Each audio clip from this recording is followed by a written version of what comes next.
People will judge you by the clothing you wear.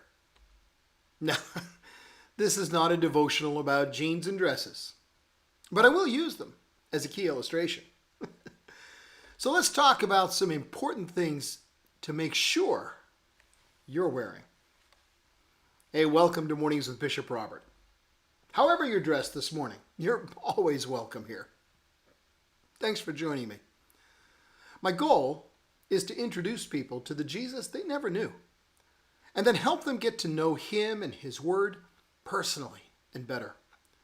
So if our time together today speaks to your heart, let me invite you to like, subscribe, and also share this with a friend. Well, some time ago, I wrote a devotional called Fighting Naked. And my point was as simple as it could be. Don't. But there's a big difference between battle armor and our normal clothing. I mean, frankly, though putting on the full armor of God is critical, the people around you are not going to see that armor. I mean, it deals with spiritual warfare. It's sort of like concealed carry. I mean, you're armed and protected, but no one around you actually knows that you're armed and protected.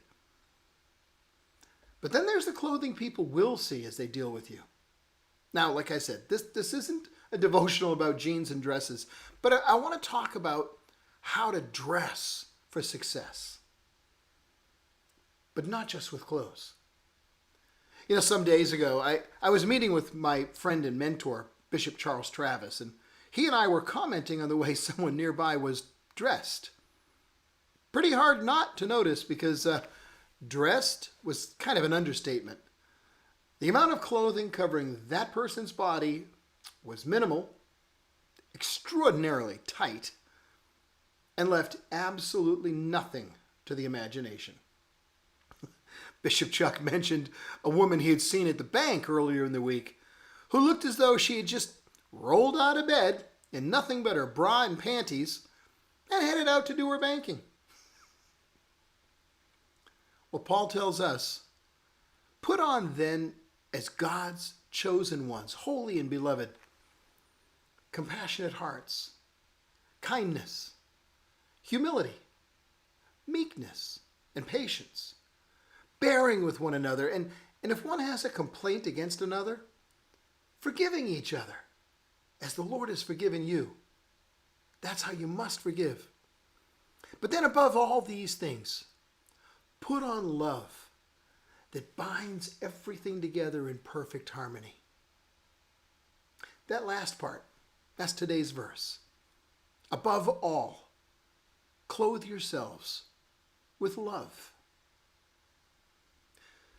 Well, he started with compassionate hearts, loving the world around us with the love of Christ, not allowing our hearts to be hardened, caring for the pain that we see. Kindness. Now, the word Paul chooses here actually refers to useful acts that meet real needs. You know, the ones you saw when you looked at them with a loving heart. Humility. The attitude of a servant. Hey, just because you're in a position to help someone who needs it, doesn't make you better or higher. We are who we are, and we have what we have because of the gracious hand of God. Someone once said, I'm just a poor servant helping another poor servant find the guy who's giving out the bread. Meekness. Well, this speaks to gentleness. People need to be touched by a gentle and loving hand, not one that's in a hurry to finish and get away. Caring and gentleness take time. But never forget that Jesus said, he's hiding among the poorest and the neediest among us. And that which we do for the least of our brethren, we're actually doing for him. Patience. The people to whom we reach out may not respond immediately. Well, except to take the sandwich or the drink or the blanket. Their lives may not change for some time. But that's why the first characteristic of true love is patience. bearing with one another. Boy, we grate and rub against one another, don't we? Chafing and bruising. And I think that's why Paul ties this element so closely to the next one. Forgiving each other. Here's the other side of the coin. As God's chosen ones, we are required to forgive. Now, required is a challenging word. So Paul reminds us who are required to forgive that we have been forgiven much, much, much more by Jesus. And above all, whoa, here comes an important part. Don't miss it. Above all, put on love, which binds everything together in perfect harmony. It's the image of the final element of clothing that ties everything else together. It completes the outfit.